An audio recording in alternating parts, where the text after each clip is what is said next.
Mga kapuso, dungan tang ma-inspire sa istorya sa usa ka person with disability kung unsa siya nakalampo sa iyang pag-eskwela ug karon duna na siya'y pamilya. Si Hil Alfiche. Sir Hil, mayong buntag ug dayon sa At Home with GMA Regional TV. Kumusta na ka, sir? Hello, maayong buntag. Maayong, musta naman sa mga nananaw sa ato ang programa. Sir, unang-una unsay tawag sa imuhang kondisyon karon, sir? Ang condition, sir, as polio victim ko, sir. At 1-year-old, sir, na polio ko. Sir, sa imong pagkabata nga nakita nimo ang uban nga nagalakaw-lakaw ug nagadagandagan, ingon man nagadula-dula, unsa imuhang nabati? Sa una, mainggit ko sa ilaha kay makalagawas sila.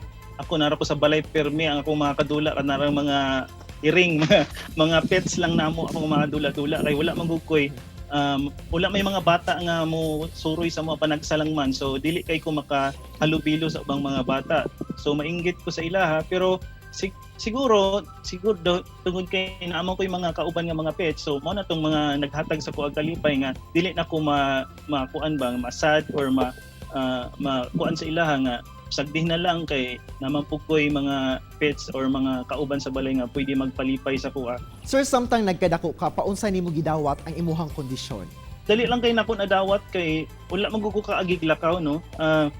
Wala ko nakaagi og wala ko naka-experience nga makabarog or kuan nga gamiton nako ang tiil para mugawas. Wala na ko na experience, so dili na ko makuan nga dili na ko mahay or wala ko'y mamahay or wala ko'y makita nga anong naing ani man ko. So nakuan nako nga siguro kay mao naman ni ang nadawat na nahitabo sa kuan, nadawat na lang pud nako nga murag mo na ni ang normal nako nga life kay tungod sa bata pa ko mo naman guni ako ang nasinatian, wala na ko kaagi og lakaw. Sir, doon na ba higayon nga nisulod sa imong huna-huna nga unsa kaha ang feeling nga makalakaw? Nahuna-hunaan ako na nga unsa kay feeling, no, nang makalakaw ka, makadula ag basketball, makasakay kag jeep nga dili ka kinahanglan mag-wheelchair or usakay ka og moadto ka sa lugar nga gusto nimong atuan nga dili ka magdala-dala sa imong wheelchair tungod kay lisod man good, no, kanang PWD ka mosakay kag jeep dili ka parahan kay nakay wheelchair, no. Ako naga-jeep lang man ko sa una, naga-jeep lang ko, nag-eskwela ko, naga-jeep lang ko, dili ko pasakyon usahay kay mingon sila walay kanang magpilya mga driver kay maglisod sila nagtuo sila nga magpaalsa pa ko, dili pa ko magpaalsa mo, ako lang may moalsa sa wheelchair, so lisod, no. Aside ato nga kasinatian, sir, sa imong pag-eskwela unsa pa imong nasinating challenges labi pa nga sumpay na sa imong kinabuhi ang wheelchair? Elementary ko, kung kuya ang nag-aalsa sa kuha, ginababa ko. Grade 1 to grade 3 ginababa ko sa kong kuya, pero niabot ang time nga ni graduate na magud akong kuya sa elementary, so ang akong mga ginikanan nangita sila paagi nga makapadayon ko sa pag-eskwela. So ang akong igaagaw ipa-eskwela nila, classmate may sabay may kay edad naman may ginababa ko niya sa grade 1 to grade 4 to grade 6 hangtod sa first year.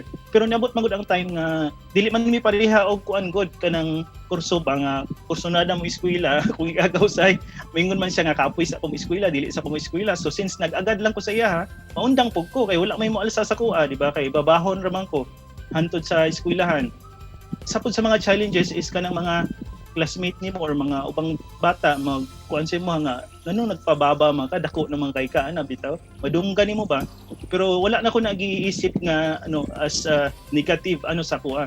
Ginaisip na ko sige lang sagdihin lang na wa man gud sila kasabot nga nung nagpababa ko, dili man pud sila ang nagkuan sa kuha nga mo eskwela ko. So gipadayon nako ang kuan sa kinabuhi nga mo eskwela jud ko para maabot ang time nga mapakita nako sila nga bisan og PWD ka, kaya nimong buhaton sama sa normal or able nga tao nga makahuman og eskwela. Sir, kinsa o unsa ang nagamotivate sa imo nga maningkamot ka? Mapakita nako sa uban nga ang PWD dili lang kay kanang madto lang ka kanang makita nimo sa karsada nga magpalimos lang ana ba.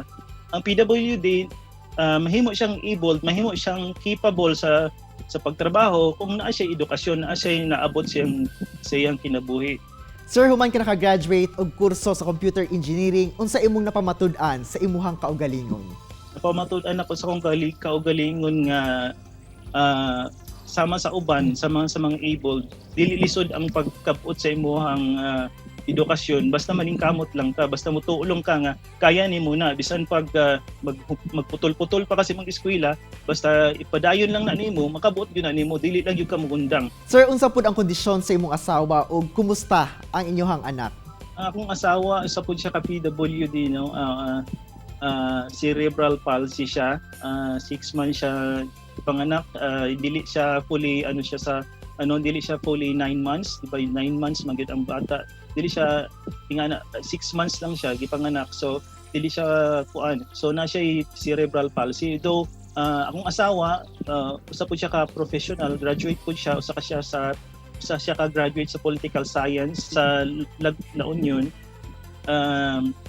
Among anak, 3 years old, sa kalalaki. Okay naman, able naman, sulti lagi nila nga kung PWD ka o imong asawa PWD, basig na chances sa imong anak mahimong PWD. Sa mo, able among bata, 3 years old na siya karon, lalaki among bata. Sir, unsa inyong panginabuhian karon ug unsa na ang inyong mga napundar? Sa pagkakaroon, sir, nagpadayon lang hapon nagtrabaho online, no, sa new company. Nagtudlo ko, isa ko pa English teacher online. Kauban ako akong asawa, sa balay lang may nagtrabaho gyapon siya online. Daghang kay salamat, Sir Hill, ug truly you are an inspiration nga luyo sa imong kondisyon, di pa matud-an nga mahimong magmalampuson. Salamat po sa tanan nga nagtan-aw ani ang atong programa og padayon lang ta sa ato ang mga pagpangandoy para makabuot na ato ang purpose.